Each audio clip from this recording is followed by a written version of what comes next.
Я довольно часто слышу от людей, что они называют резюме CV, curriculum vitae. К сожалению, в Америке резюме так не называют, это неправильно.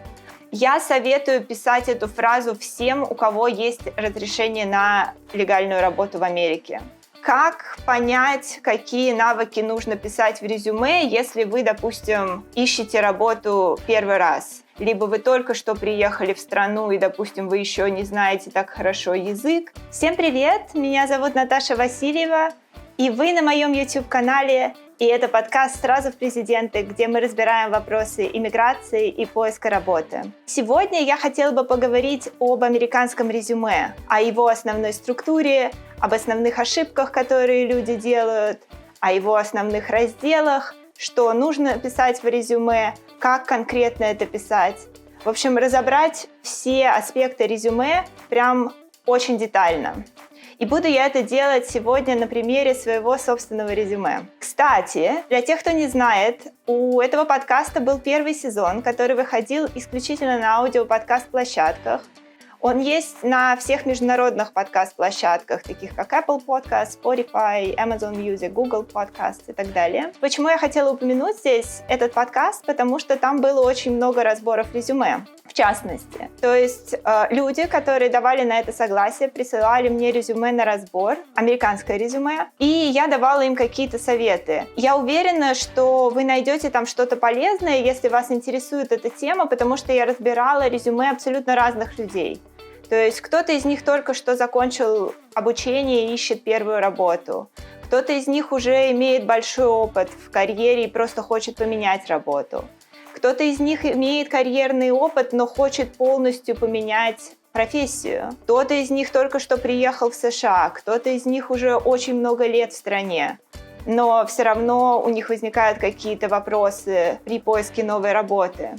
Поэтому я уверена, что любой человек найдет там что-то полезное на свой вкус. Если вас интересует эта тема, добро пожаловать на аудиоподкаст. Естественно, все ссылки будут в описании эпизода. Так же, как и в описании любых эпизодов, есть ссылки на мой аудиоподкаст. А сейчас не буду вас больше задерживать. Давайте начнем.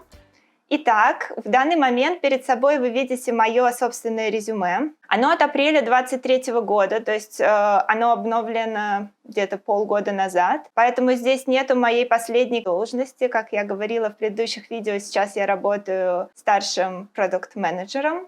Поэтому это резюме на аналитика данных. И сейчас мы пройдемся по его основной структуре. Но для начала я хотела сказать, я довольно часто слышу от людей, что они называют резюме CV, curriculum vitae. К сожалению, в Америке резюме так не называют, это неправильно. В Америке резюме — это resume. Термин CV, он используется, но он в первую очередь используется в академических кругах, потому что curriculum vitae — это академический термин. Я знаю, что в других странах CV иногда используется вместо термина резюме, но не в Америке. Я знаю, что многие из нас, в том числе я сама, учились по учебникам, где резюме называлось CV, но, к сожалению, это неправильно. В Америке так не говорят. Поэтому резюме — это resume. Итак, какие основные разделы у резюме? Первое — это шапка, где вы пишете свое имя, фамилию и контактные данные. Следующий раздел Professional Summary, где вы пишете, какую должность вы ищете и сколько у вас опыта работы. Это очень краткий раздел, он пишется по определенной структуре, я ее разберу позже. Потом Key Skills, ваши основные навыки, Bullet Points с разделами. Затем Professional Experience, это самый главный раздел, где вы пишете ваш опыт работы, ваши предыдущие должности и расписывайте, что конкретно вы делали по пунктам. Затем следующий раздел — это Additional Work Experience. Это любой опыт работы, который частично, возможно, будет релевантный к вашей новой работе, но не полностью. То есть это другие должности, которые вы когда-либо занимали. И последние два раздела — это Education и Professional Development. В Education вы включаете именно формальное образование, то есть высшее образование, если у вас несколько высших образований или вы, допустим, получали bachelor, потом вы получали master, вы можете писать их все здесь. А professional development – это неформальное образование, то есть какие-то профессиональные курсы, обучение за рубежом, повышение квалификации, все, что угодно вы можете добавить в этот раздел.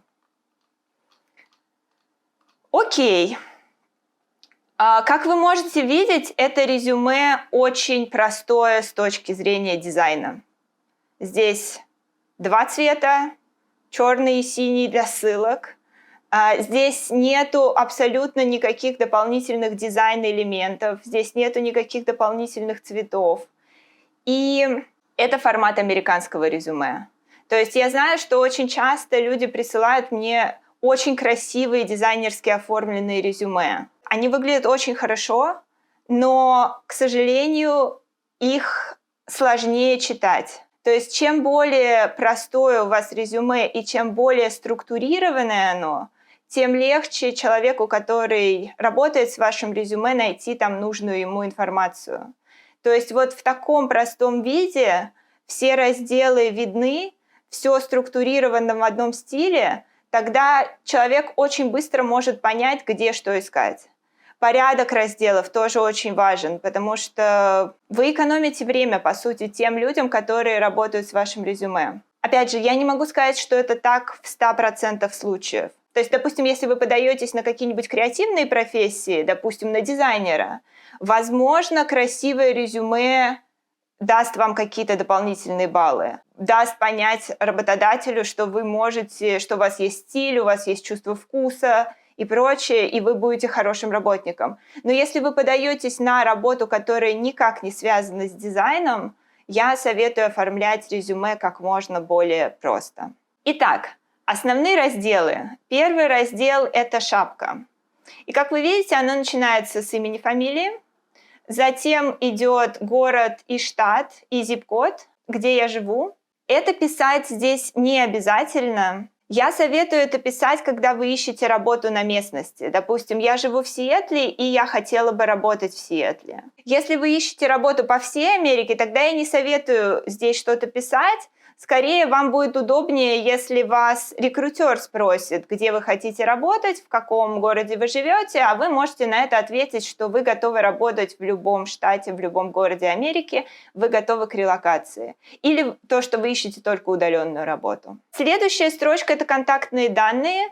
В Америке принято писать телефон, электронную почту и LinkedIn.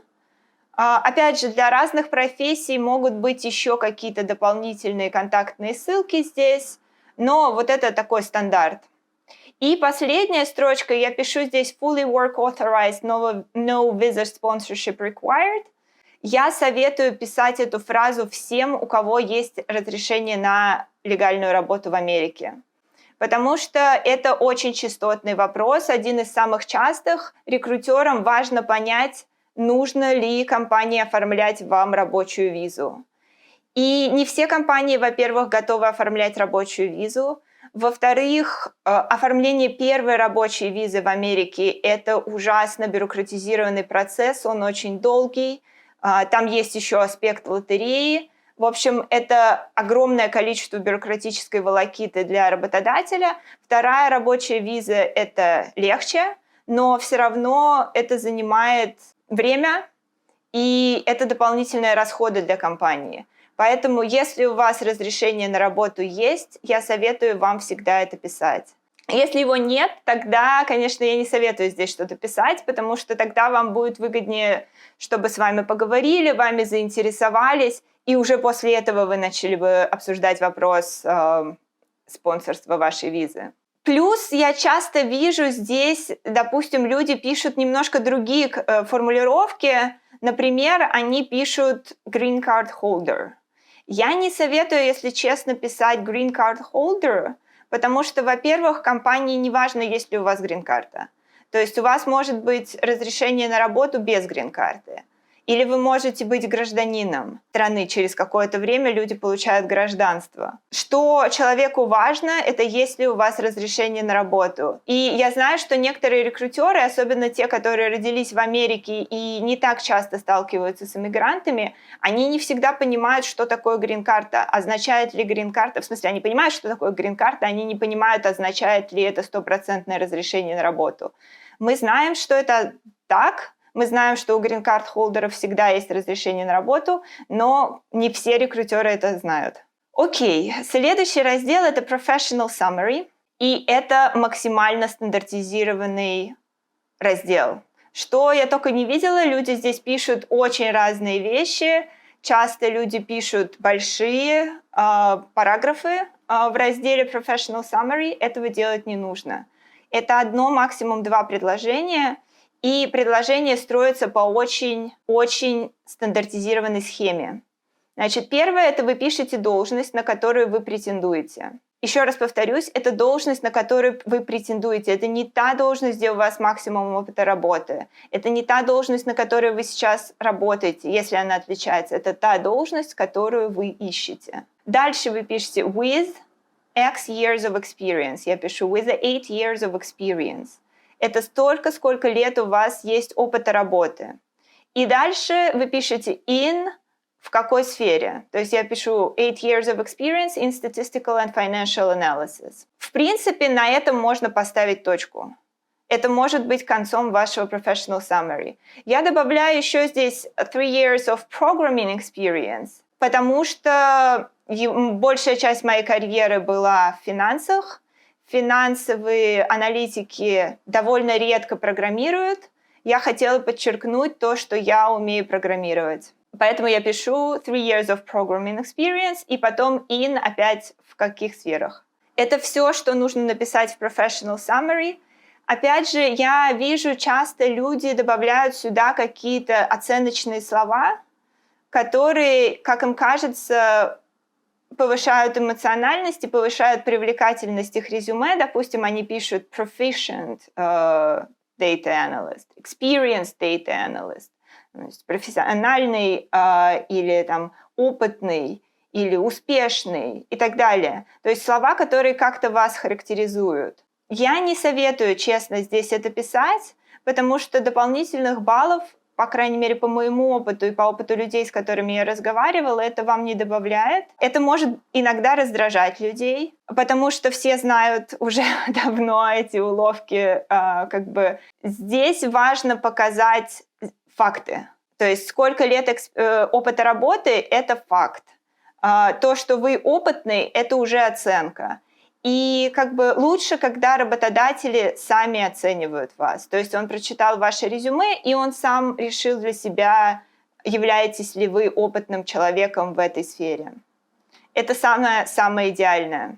Вы можете, и для этого есть очень много возможностей показать ваш опыт с помощью, как минимум, написания, сколько у вас лет опыта, но также с помощью раскрытия подробно деталей, с чем вы работали в ваших местах работы, добавления каких-то результативных цифр, добавления навыков, которые у вас есть. Плюс вы можете показать, что вы, допустим, аккуратный и внимательный к деталям человек с помощью оформления резюме по структуре, четко, с одним и тем же форматированием, где все выверено, допустим, буллеты все в одну строчку, где нет разных шрифтов и так далее. То есть у вас есть много шансов, чтобы показать, что вы опытный человек или что вы внимательный человек и так далее, кроме того, чтобы просто писать это в своем резюме.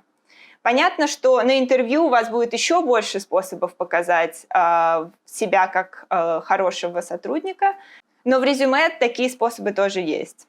Итак, следующий раздел Key Skills, ключевые навыки.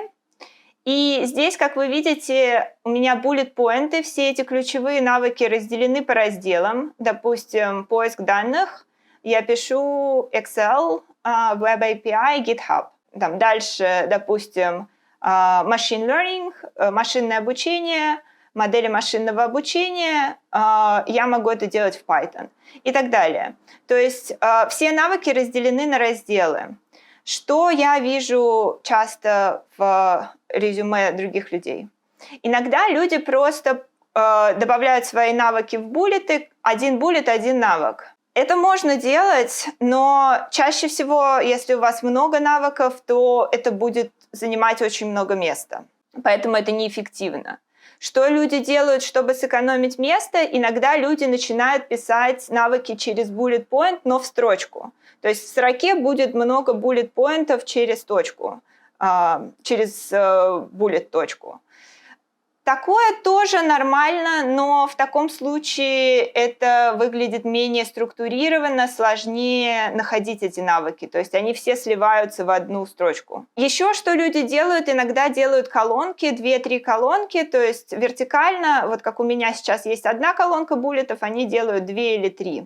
И это, в принципе, нормально, это выглядит читаемо и хорошо. Единственное, я слышала, я не могу утверждать, что это 100% так на данный момент. Возможно, эту проблему исправили. Но я слышала, что некие алгоритмы, которые автоматические, которые прочитывают резюме, иногда плохо реагируют на эти колонки. То есть, когда в резюме есть колонки, алгоритм неправильно его читает, и потом плывут все оставшиеся разделы.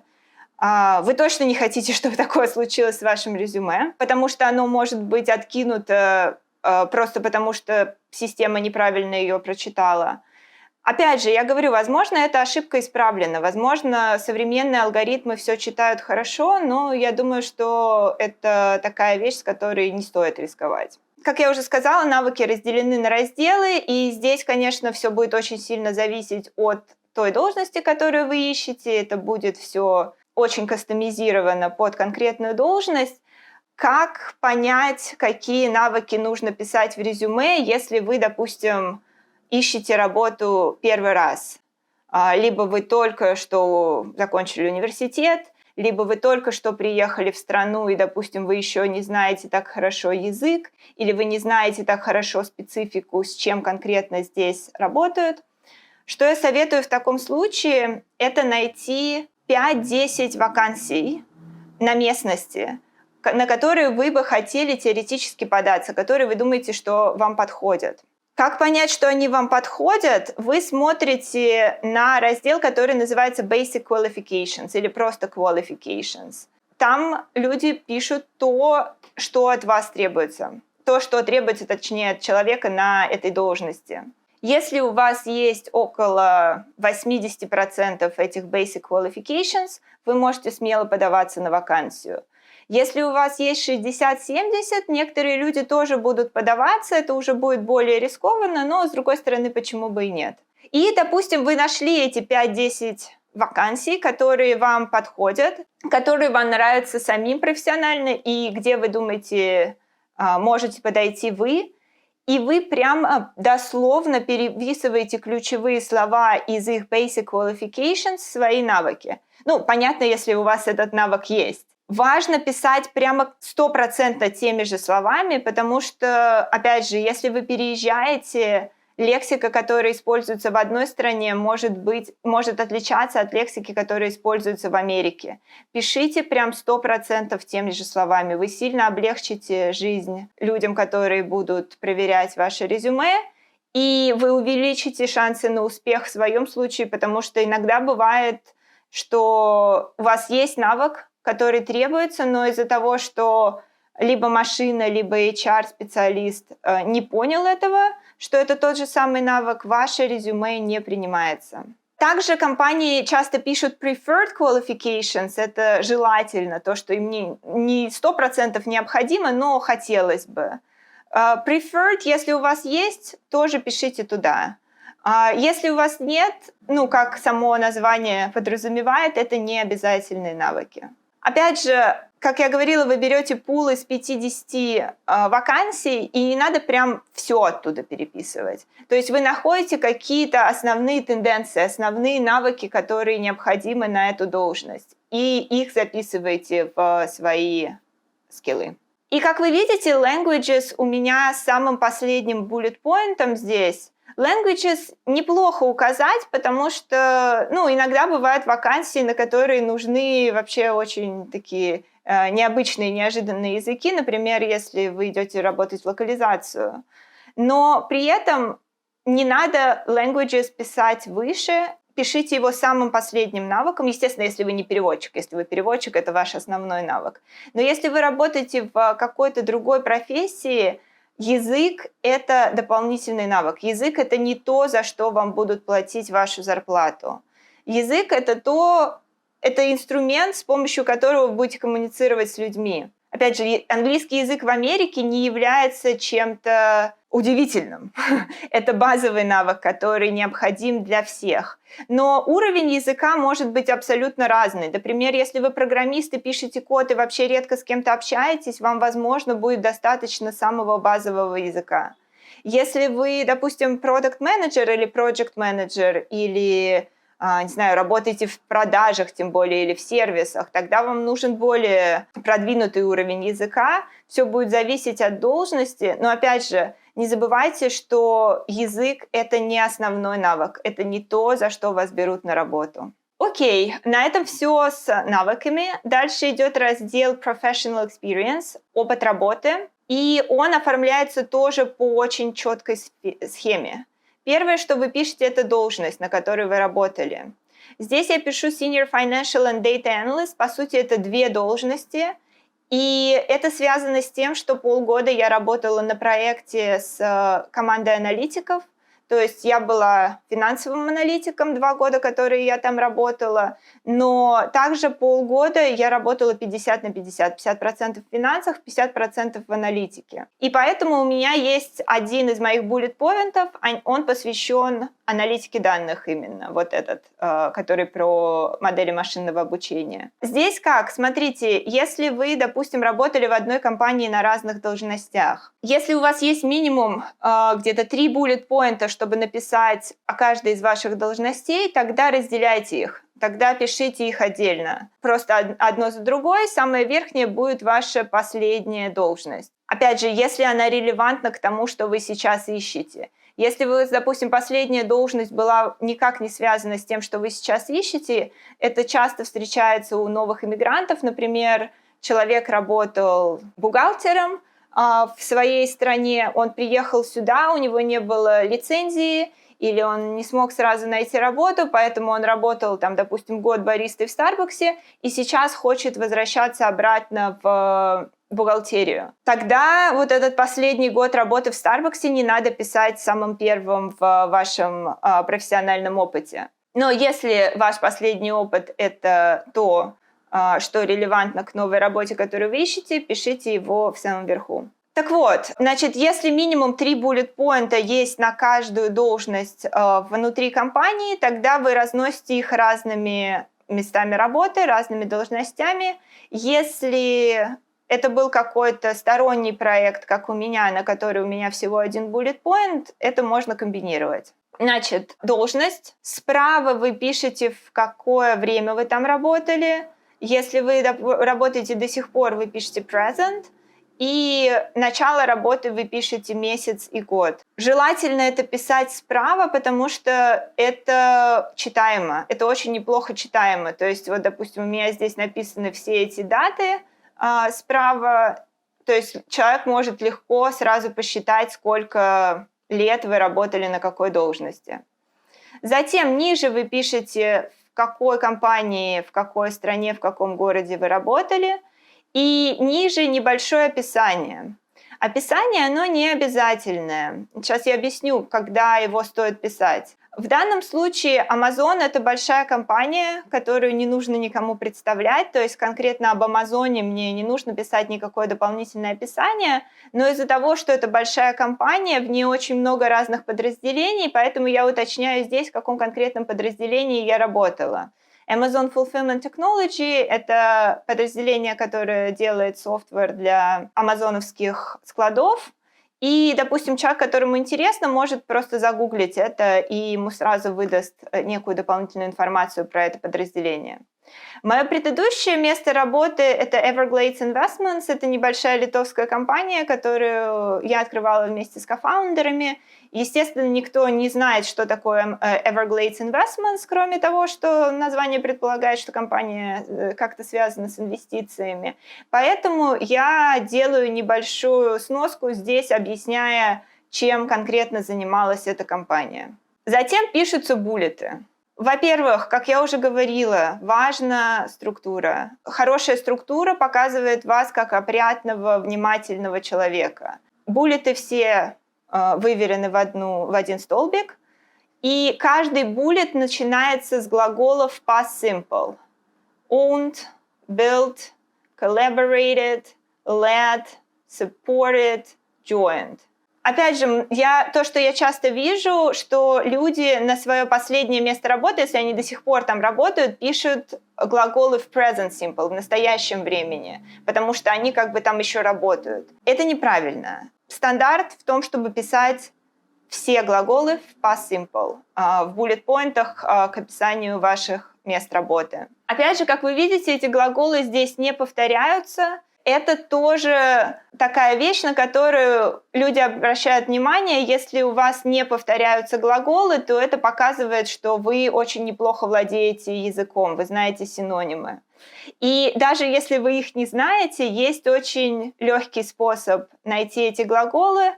Вы можете просто загуглить action verbs или action verbs for resume, и вам выдаст огромные списки глаголов, которые вы можете использовать в своем резюме.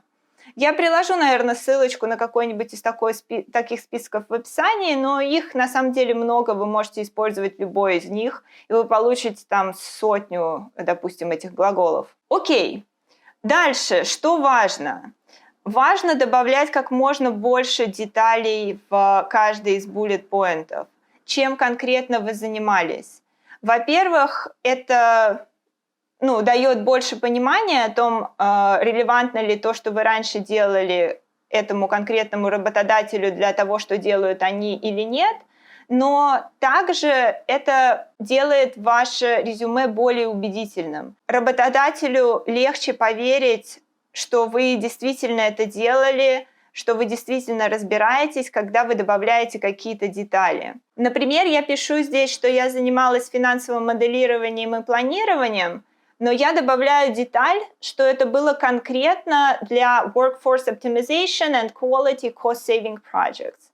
Workforce Optimization and Quality — это были два подразделения внутри Amazon Fulfillment Technology. То есть я работала с конкретными командами. И, возможно, это не так важно, с какими конкретными я командами работала, но эта деталь добавляет красок неких в резюме. Ну и также, допустим, если вы уже сидите на интервью, люди, которые читают ваше резюме, могут зацепиться за какую-то деталь и задать вам дополнительный вопрос про это. И тогда вы знаете, что то, что вы пишете в резюме, у вас более вероятно именно об этом спросят. Допустим, Amazon нет. В Амазоне, я делала предыдущий выпуск как раз про интервью в Амазоне и говорила, что в Амазоне есть свой собственный пул вопросов. То есть вам не будут задавать вопросы конкретно о вашем резюме, вам будут задавать вопросы из этого пула вопросов. Но в других, более маленьких компаниях это вполне вероятно.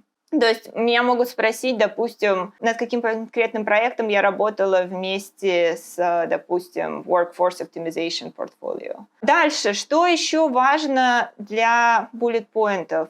Цифры. В Америке считается, что такой стандарт — минимум одна результативная цифра на место работы. И вот здесь, допустим, то, что я работала с 30-40 проектами, это не результативная цифра. Это цифра, которая показывает, сколько проектов у меня было. А вот цифра, которая говорит о том, что общее снижение издержек в год составила 300-400 миллионов долларов, это результативная цифра. Нерезультативные цифры тоже классно, потому что они добавляют детали, как я уже говорила, детали улучшают ваше резюме, но важны в том числе и результативные цифры. И здесь я добавляю эту цифру в долларах. Можно добавить и проценты, то есть если снижение издержек на столько-то процентов. Ну, в моем случае здесь было бы не очень удобно добавлять проценты, потому что это было 30-40 проектов, проценты были очень разные по каждому из них, поэтому мне удобнее добавить сумму в долларах. Когда вы работаете в больших компаниях, вы можете добавить вот такие огромные цифры. Когда вы работаете в маленькой компании, понятно, что там масштабы намного меньше, но тогда, возможно, проценты будут неплохо смотреться. Иногда вы можете добавить и то, и другое. Если вы можете добавить и то, и другое, добавляйте и то, и другое. Ну, кроме этого, еще может быть, допустим, часы работы могут быть результативной цифрой. Допустим, вы что-то автоматизировали, и это сэкономило столько-то часов работы в неделю для таких-то сотрудников. То есть здесь довольно большой полет фантазии, здесь можно разные придумывать варианты, но да, результативная цифра, вы просто спрашиваете, было ли это результатом вашей работы. Допустим, 30-40 проектов, это не было результатом моей работы. Сэкономленные деньги были результатом работы. Затем, что вообще писать в эти bullet-поинты? Я, к сожалению, сейчас не дам хорошего совета, потому что, опять же, это будет очень сильно отличаться в разных должностях, что точно срабатывает для всех, опять же, для тех, кто не знает, что здесь писать, открывайте и читайте вакансии, на которые вы хотите подаваться.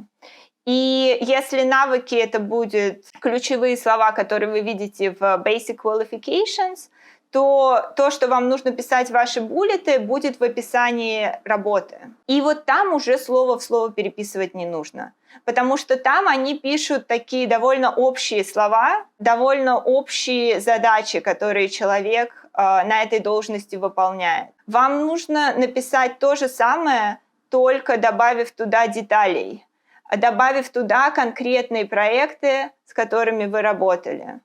Но основные мысли, основные идеи, что писать в ваших буллет-поинтах, вы можете почерпнуть именно из описания вакансий. Дальше давайте быстро пройдемся. Значит, мое следующее место работы, как вы видите, опять результативная цифра, то есть увеличение success ratio – это успешность инвестиций на 20%, и я пишу, как я это сделала. Дальше еще одно мое предыдущее место работы. Здесь результативная цифра – это Sharpe Ratio over 2.0.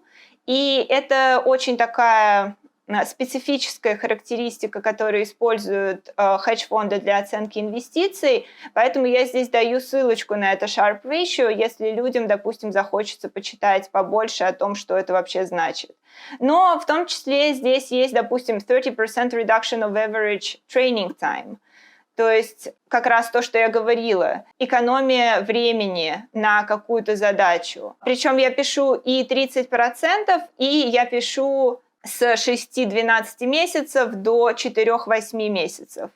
То есть я даю и проценты, и количество сэкономленного времени. При этом, допустим, то, что я была тимлидом для команды из 4 аналитиков, это не результативная цифра, но это хорошая деталь. Опять же, то, что я ездила в Китай, допустим, не менее 2 раз в год, это тоже хорошая деталь.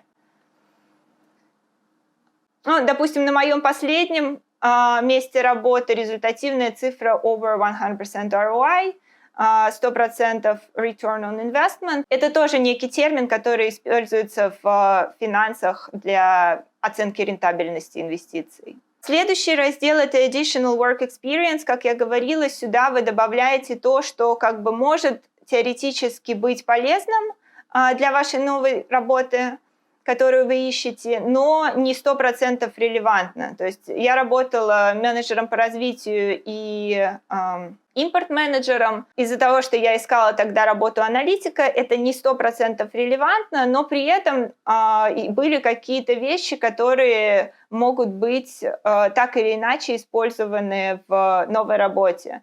И особенно в Америке люди очень любят, когда диверсифицированный опыт у их сотрудников. Считается, что чем более диверсифицированный опыт в команде, тем больше каких-то неожиданных идей люди могут привнести. И поэтому, да, если вы работали на каких-то других должностях, где вы получили какой-то важный опыт, добавляйте его сюда, но очень много писать не нужно. То есть вот у меня здесь 3 bullet point, и это, наверное, максимум, сколько нужно писать на additional work experience. Если вы занимались чем-то, что абсолютно нерелевантно к вашей новой должности, не пишите это. Пишите только то, что может быть теоретически релевантно или интересно людям, и 1-3 буллет-поинта больше не нужно. Результативные цифры здесь не обязательны, но если вы можете их написать, почему нет? Я пишу, да, снижение инвестиций на 10% и снижение издержек на 30%. Хорошие цифры. Если вы можете написать результативные цифры в additional work experience, пишите. Опять же, если у вас был опыт работы, который абсолютно нерелевантен, вот как в примере, когда я говорила, что вы раньше работали бухгалтером, потом работали на некой то, что здесь называется survival job, просто чтобы заработать денег, там, вы работали в Старбаксе баристой, а потом хотите вернуться обратно к своей профессиональной должности, не нужно этого писать. Опять же, многие люди спрашивают, что делать, если у них был перерыв значительный в карьере, будь то из-за того, что они переезжали и работали на survival job, будь то из-за того, что, допустим, женщина была в отпуске по уходу за ребенком, или мужчина. Мужчины здесь тоже уходят в отпуск по уходу за ребенком. Или если вы занимались своими какими-то проектами, которые не факт, что были успешными. Если это перерыв до 1 года, я не советую его писать вообще. Это нормально. То есть вас могут спросить, вы скажете, что я переезжал. Я работал над своими проектами. Я ушел в sabbatical. Sabbatical – это такой длительный перерыв в работе. Здесь это тоже абсолютно нормальная вещь. Когда люди, допустим, уходят с профессиональной работы на год, на 2, не знаю, путешествуют, пишут книги, чем только они не занимаются, это считается абсолютно нормальным. Если этот перерыв больше, чем год, допустим, 2, 3, 4 года, тогда, наверное, стоит написать просто одной строчкой, допустим, sabbatical, занимался тем-то с такого-то по такое-то, или отпуск по уходу за ребенком с такого-то по такое-то, или фрилансовые проекты с такого-то по такое-то. И если они не релевантны к вашей новой работе, ничего дополнительно о них писать не нужно. Теперь, у меня дальше следует образование, но у некоторых людей здесь есть еще один раздел, который называется projects, проекты. Проекты добавляют в основном люди, у которых не очень много опыта работы или которые очень большую часть своей карьеры занимались фриланс-проектами. Или люди, которые, допустим, пытаются попасть в новую профессиональную сферу, они, допустим, прошли какое-то обучение, хотят полностью поменять карьеру, и они ищут работу в сфере, в которой у них нет длительного опыта работы. Тогда они пишут проекты. Причем здесь абсолютно не важно, платили ли вам деньги за это. То есть важно, что вы делали работу, важно, что вы анализировали какую-то проблему, например, в случае с аналитиком, вы пришли к таким-то результатам, и вы понимаете, зачем вы это делали. Вы можете рассказать об этом проекте в деталях. Что конкретно вы делали, зачем вы делали, к каким результатам вы пришли и так далее. В таком случае стоит писать это в раздел Projects. Здесь не нужно очень много проектов. Добавляйте 1-3 самых значимых, самых больших проектов, которыми вы гордитесь, о которых вы можете подробно рассказать. Много об этих проектах писать не нужно. 1-3 предложения, чтобы рассказать о деталях проекта, что было сделано, зачем это было сделано. Если у вас есть ссылка, допустим, на какую-то документацию, например, на GitHub, оставляйте ссылку. Но оставляйте ссылку именно на этот конкретный проект. Знаете, тоже с чем я довольно часто сталкивалась, это с тем, что люди добавляют в свое резюме ссылку на портфолио. И это неплохо. Но иногда у людей огромные портфолио. Допустим, я открываю ссылку на GitHub, которую они прикрепляют, и я вижу там огромное количество папок, по-разному заглавленных. Я не понимаю, я захожу в какую-то папку, там может быть, допустим, огромное количество папок внутри, или там может быть, я не знаю, один всего документ. И я вообще не понимаю, куда я должна смотреть. Чтобы в этом разобраться, нужно потратить, допустим, минимум полчаса, час моего времени. И у людей нет столько времени на то, чтобы разбираться с вашим портфолио. Зато, если вы добавляете ссылки на конкретные проекты, даже если в этом портфолио есть много всего другого, вы сразу указываете человеку, на что он должен смотреть. И затем, если человек заинтересуется, он может прокликать и другие папки, он может посмотреть и другие ваши проекты, Но тогда он уже будет заинтересован. Если человек откроет ссылку и поймет, что разобраться в ней абсолютно невозможно или требуется огромное количество времени, он просто ее закроет, и никаких дополнительных баллов за ваше портфолио вам не будет. Значит, это про раздел проекты. И последнее, значит, это образование. Как я говорила, education – это именно формальное образование, высшее или среднее профессиональное. Вы пишете, какая степень и в чем. И потом вы пишете справа, в какое время вы там учились. У меня образование специалиста. Это была старая система в России, когда еще не были введены магистр, бакалавр. Мы учились 5 лет. И ниже я пишу, что это equivalent to master's degree. И у нас была аккредитация просто, когда мы жили в Литве, нужно было обязательно, чтобы получить документы, нам нужно было обязательно пройти аккредитацию, поэтому у меня есть официальный документ. Причем не важно, что этот документ выдан европейской организацией, это все равно будет признаваться как официальный документ. Здесь чаще всего аккредитация диплома нужна только для лицензируемых профессий. Например, для врачей я знаю, что нужна аккредитация диплома. Для большинства других профессий никакой аккредитации не нужно. Сейчас я понимаю, что я могу здесь уже просто писать master's degree, и все. Если вдруг меня кто-то спросит, хотя меня никто никогда не спрашивал, я могу рассказать, что да, это был специалист, но он признается как мастерс по количеству часов, которые у нас были. Сейчас вот я думаю, что эта строчка только путает людей, и я бы просто написала мастерс. И ниже я пишу учебное учреждение, в котором я училась. Я пишу здесь небольшую приписку, потому что чтобы дать понять людям, что это один из лучших российских университетов. Если это не так, если вы учились в каком-то среднем вузе, ничего писать здесь не нужно. И тоже часто мне задают вопрос, вообще котируется ли в Америке наше образование, допустим, которое вы получали в СНГ. Некоторые люди думают почему-то, что оно вообще никак не котируется. Это неправда. Я могу вам сказать так, что понятно, что они не понимают, какие вузы хорошие, какие нет, если они за пределами Америки и, может быть, там, я не знаю, главные европейские вузы они могут знать. Все остальные вузы они не будут знать. Но это дает вам некий бенефит, если вы учились в плохом вузе.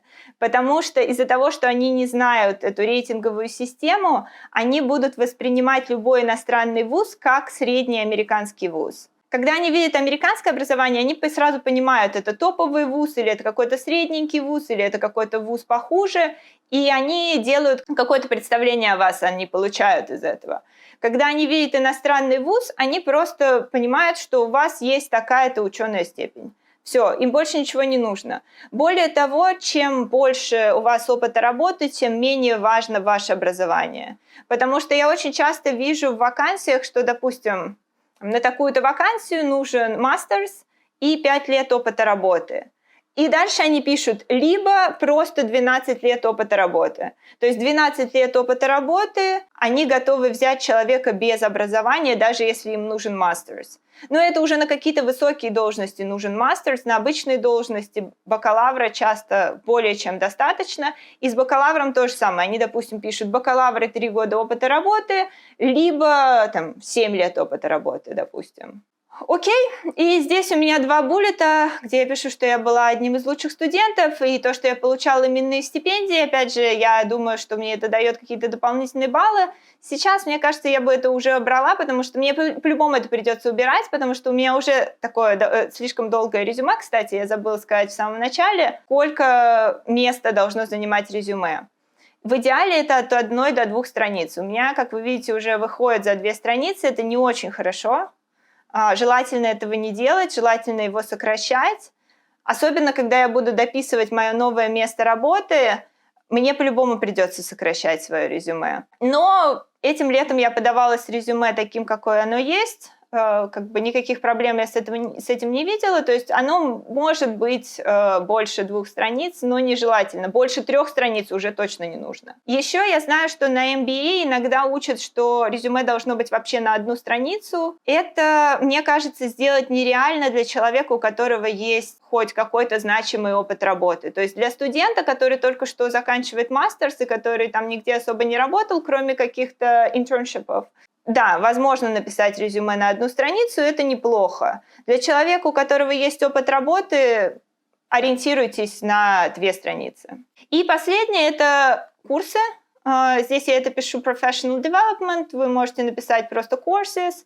И здесь вы пишете, какие дополнительные курсы вы проходили, название курса, название учреждения, которое этот курс организовывало, месяц, год, когда вы приходили этот курс. Ну, здесь, допустим, если это долгий курс, пишите просто дату окончания. И, опять же, смотрите, какие курсы могут быть релевантны к новой должности, которую вы ищете. Если эти курсы не релевантны, то убирайте их. Здесь я, кстати, писала CFA, это такой экзамен для финансовых аналитиков инвестиционных. Я уже не ищу работу в финансах и в инвестициях. Наверное, стоило бы это убрать отсюда. На этом, наверное, на сегодня все. Я 100% что-то забыла, потому что эта тема очень такая глобальная, всеобъемлющая. Если будет большое количество вопросов, во-первых, задавайте их обязательно в комментариях, я с удовольствием отвечу.